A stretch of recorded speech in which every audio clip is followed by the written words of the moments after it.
حضرت امام غزالی رحمۃ اللہ علیہ نے فرمایا ہے انسان جب بات کرتا ہے، جب کوئی کلام کرتا ہے، اس کی بات، اس کا کلام 3 حالتوں سے خالی نہیں ہے۔ 3 میں سے ایک حالت ضرور اس میں ہوتی ہے، اس کے بولنے میں، جب بولتا ہے بندہ، یا تو وہ کلمہ خیر کہتا ہے،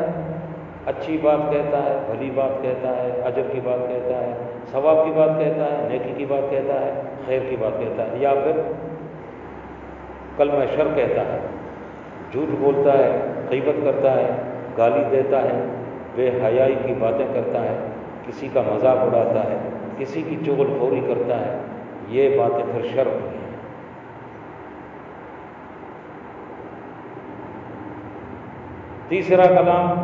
تیسرا حال اس کا یہ ہے کہ اس میں نہ خیر ہے نہ شر ہے، ایسی بولی بولتا ہے فضول، جس میں نہ نقصان ہے نہ کوئی فائدہ ہے، خواہ۔ اب پہلا جو حال ہے بول کا، وہ 100 میں 10 لوگ بھی بمشکل کرتے ہیں، اور دوسرا جو حال ہے بول کا، وہ 100 میں 80 لوگ کرتے ہیں۔ چغل خوری، غیبت، گالی گلوچ، ہنسی مذاق، کسی کی ٹھٹھولی، کسی کے پیٹھ پیچھے چغل خوری، غیبت،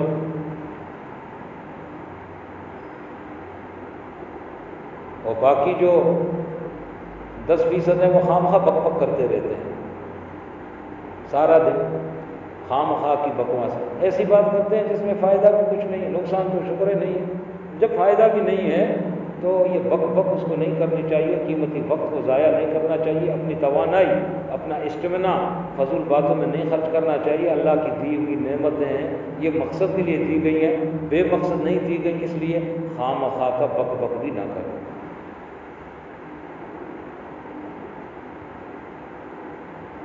کیونکہ وہ نہ کلمہ خیر ہے نہ کلمہ شر ہے، لیکن پھر کیا ہے، وہ لغو ہوا، لغو یعنی فضول بکواس، بک بک بات، لغو ہوا، اور لغویات سے احتراز یعنی بچنا عقلاً بھی واجب ہے۔ انسان دماغ سے سوچے ویسے بھی کہ جب کوئی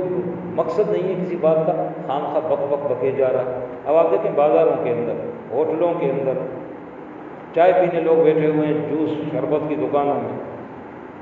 تھڑوں پر بیٹھے ہوئے، یا تو غیبت کر رہے ہیں، یا کسی کا مذاق اڑا رہے ہیں، یا کسی کی چغل خوری کر رہے ہیں، یا کسی کو گالی دے رہے، برا بھلا کہہ رہے ہوتے ہیں، اکثر ایسا ہے، یا پھر خواہ بک رہے ہوتے ہیں، ادھر ادھر کی فضول بکواس، قیمتی وقت کو زندگی کے اپنے ضائع کر رہے ہوتے ہیں۔ مرنے کے بعد اس کو پتہ چلتا ہے کہ زندگی کی ایک سانس بھی قیمتی تھی، اور کروڑوں سانسوں کو اس نے بکواس میں ضائع کر دیا۔ یہاں زندگی میں اس کو پتہ نہیں چل رہا یہ سب بکواس ہے اور میرے وقت اور قیمتی زندگی کا ضیاع ہے، قبر میں جا کر پتہ چلتا ہے۔ ہاں البتہ جو شعور روحانی رکھتا ہے وہ زندگی میں ان چیزوں کو جانتا ہے اور ایسی بک بک سے احتراز کرتا ہے، بچتا ہے، اور شر گفتگو سے بھی بچتا ہے، بات کرتا ہے تو خیر کی کرتا ہے، ورنہ چپ رہتا ہے۔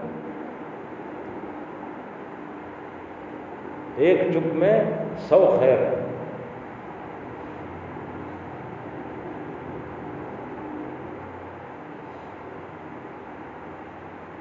اب رہ گیا کلمہ خیر تو یہ بھی آفات سے خالی نہیں،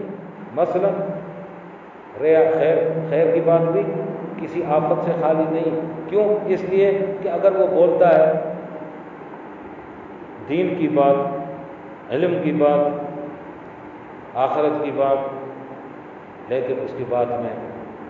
دکھاوا ہوتا ہے، دنیا کو دکھاتا ہے کہ میں ایسی اچھی باتیں کرتا ہوں، ایسی خیر کی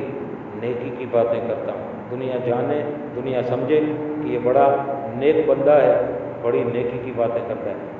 ایسی سوچ جس کے اندر آ گئی، اس کے خیر کی بات میں ریا ہوا، تو یہ خیر کی بات آفت سے خالی نہیں ہے۔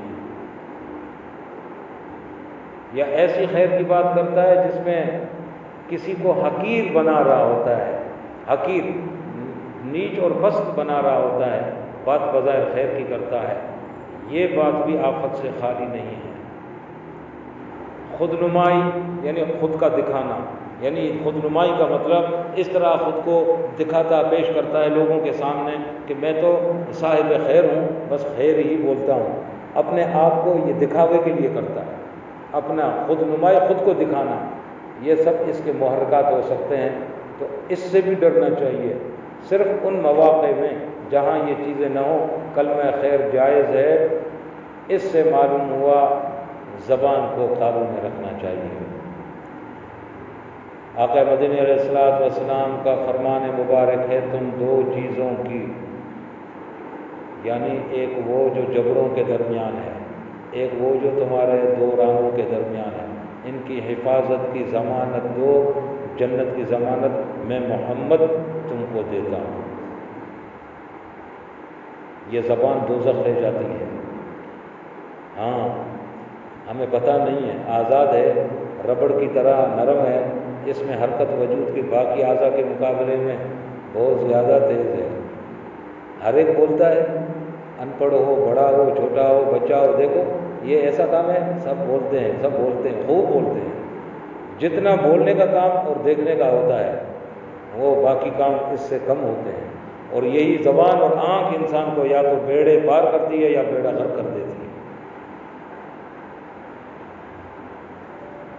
اس لیے فرمایا داناؤں نے کہ تول کر بولا کر، بولنے سے پہلے اس کو سوچو، دیکھو کہ یہ بات جو نکال رہا ہوں خیر کی ہے یا شر کی ہے یا فضول بکواس ہے، فضول بکواس ہے تو بھی نہ کروں، شر کی ہے تو بچوں، خیر کی ہے تو پھر اس کو تولوں، کہیں اس میں خود نمائی تو نہیں، اس میں ریا تو نہیں، اس میں کسی کی تحقیر تو نہیں ہو رہی بات میں۔ کیوں؟ بات یہ ہے اصل میں کہنے کی، نفس کو بولنے میں بہت مزہ آتا ہے، اس لیے میں عرض کیا نا آپ کو، مٹھائی کی دکان میں جاؤ، شربت کی دکان میں جاؤ، کولڈ ڈرنک کی دکان میں جاؤ، چائے کی دکان میں جاؤ، لوگ بس بول رہے ہوتے ہیں، بولنے کا بھی ایک مزہ آتا ہے۔ دادا گنج بخش رحمۃ اللہ علیہ نے اس کو زبان کی شہوت سے تعبیر کیا، زبان کی شہوت، نفس کو مزہ آتا ہے، اس سے سینکڑوں گناہوں میں بندہ اس زبان کی وجہ سے، اس بولتے بولتے میں گناہوں میں پھنس رہا ہوتا ہے، جھوٹ بول رہا ہوتا ہے، پتہ نہیں چل رہا ہوتا ہے، کسی کی غیبت کر رہا ہوتا ہے، یہ گناہ کبیرہ ہے، اس کو پتہ نہیں چل رہا ہوتا ہے، کسی کو کوس رہا ہوتا ہے، رے بڑا خدا مارے یہ یقین پھیلانے یہ وہ شروع ہے، بس کسی کو تانا دے رہا ہوتا ہے کہ تم یہ بات تو صحیح ہے، کیوں تم اٹھو یا فلانا، یہ تانے دینا، اپنی بڑائی جتانا، ماں یہ اسو یہ ماں یہ سمجھو خاندان اسو مانو دماغ عقل دین اسو فلانا، اپنی تاریخ میں خوب بھڑک بھڑک مارنے والا، خواہ کسی سے بحث کرنا، بڑے امیروں کی، پیسے والے لوگوں کی خوشامد کرنا، یا ایسی ہنسی کرنا کہ جس سے کسی کا دل دکھ جائے، ان آفتوں سے بچنا جب بھی ممکن ہے کہ زبان کو روکے، زبان کو روکے، اور اس کے روکنے کا طریقہ یہی ہے کہ جو بات منہ سے نکالنی ہو جی میں آتے ہی اس کو کہہ نہ ڈالو ایک دم سے، بلکہ خوب سوچو، پہلے خوب سوچو، سمجھ لو اس بات میں کوئی گناہ ہے یا ثواب ہے، یا یہ ہے کہ نہ گناہ ہے نہ ثواب ہے۔ اگر وہ بات ایسی ہے کہ جس میں تھوڑا یا بہت گناہ ہے تو اپنی زبان بالکل بند کر دو۔ اگر نفس اندر سے تقاضا کرے کہ بول بول بول، تو پھر نفس کو یوں سمجھاؤ کہ اس وقت تھوڑا سا جی کو مار لینا آسان ہے اور دوزخ کا عذاب سخت ہے بھائی، یہ زبان دوزخ لے جائے گی، تم کو بھی جلائے گی، نفس کو ایسے سمجھا دو۔ اور اگر وہ بات ثواب کی ہے تو پھر کہہ ڈالو، اور اگر نہ گناہ ہے نہ ثواب ہے تو بھی مت کہو، اس لیے کہ وقت کا ضیاع ہے اور یہ بھی گناہ ہے، اور بہت ہی دل چاہے بات کرنے کو بہت ہی، تو پھر تھوڑی سی بات کہہ کر، وہ جو فضول بات ہے، خام کا جی چاہ رہا ہے بولو، تھوڑا سا بول کر بس چپ ہو جاؤ۔ ہر بات میں اسی طرح سوچا کر، تھوڑے دنوں میں بری بات کہنے سے خود دل کو نفرت ہو جائے گی۔ اور زبان کی حفاظت کی ایک تدبیر یہ بھی ہے کہ بلا ضرورت کسی سے نہ ملو، کام نہیں ہے خام خواہ ملنے گیا یار سے بیٹھا ہے، گپے مار رہا ہے، جھوٹ بول رہا ہے، غیبت کر رہا ہے، بری باتیں کر رہا ہے، بے حیائی کی باتیں کر رہا ہے،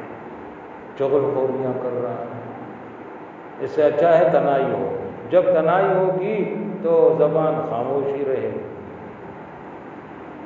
اللہ ہو فرمایا السلامت فی الوحدتی، سلامتی یکتائی میں ہے، سلامتی تنہائی میں ہے۔ سبحان ربک رب العزت عما یصفون وسلام علی المرسلین والحمد للہ رب العالمین۔ آنکھیں بند کریں، دو زانوں بیٹھیں جس کو ادب کہتے ہیں، دھیان دل کی طرف کریں جو چھاتی کے اندر بائیں طرف ہے، اور اس کے اندر جتنے وساوس خیالات دنیا کے چل رہے ہیں ان کو مار دے میں، اگر وہ نہیں مرتے ہیں تو پھر خود مردہ بن جاویں، قبر کے گڑھے میں سفید کفن میں لپٹے ہوئے پڑ جاویں۔ ظاہر ہے کہ اب یہاں کوئی تیرا والی نہ وارث سوائے اللہ اور رسول کے، تو پھر یہ دنیا کہاں رہ گئی؟ ایسے میں اللہ کی یاد کا موقع اور میدان اور ماحول پھر زبردست بن جاتا ہے۔ مر کے ذکر کر، مردہ بن جاؤ، اپنے اندر میں مر جاؤ، اپنے باہر میں مر جاؤ، قبر کے گھڑے میں پڑ جاؤ، مٹی میں مل جاؤ، مٹی مٹی ہو جاؤ، فنا ہو جاؤ کہ فانی تو ویسے ہی ہو، مٹی میں مل جاؤ کہ مٹی سے آئے ہو پھر مٹی میں لوٹا دیے جاؤ۔ ہمارے ابا جی، میں چھوٹا تھا، میں نے کہا ابا لوگ اپنی قوم ذاتوں سے نام لکھتے ہیں فلانا فلانا فلانا، تو ہم بھی اپنے قوم ذات کے ساتھ نام لکھا کریں۔ ہماری ذات کیا ہے؟ فرمایا اپنے نام کے ساتھ خاک لکھو، خاک، جلال میں فرمایا خاک لکھو۔ فرمایا خاک ہو، خاک سے بنے ہو، خاک سے اٹھے ہو، پھر خاک میں جاؤ گے، یہی تمہاری ذات ہے۔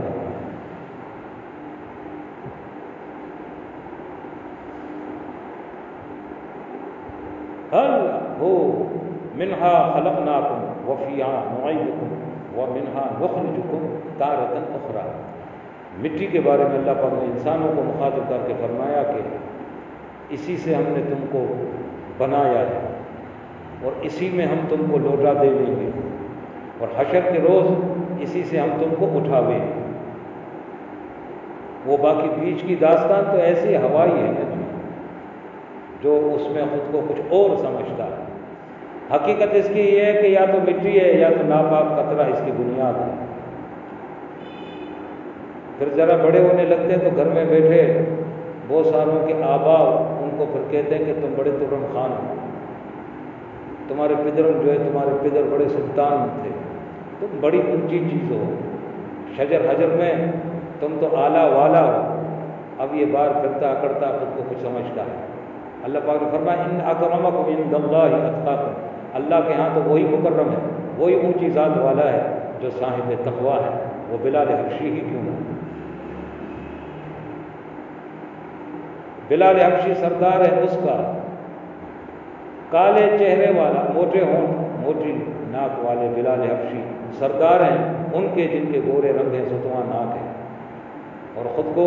ذاتیات میں بڑی چیز سمجھتے ہیں، وہ بلال کے غلام ہیں۔ یہ ہے حقیقت کی دنیا، اور یہاں پر جو دنیا ہم نے بسائی ہے یہ ہے دھوکے کی دنیا،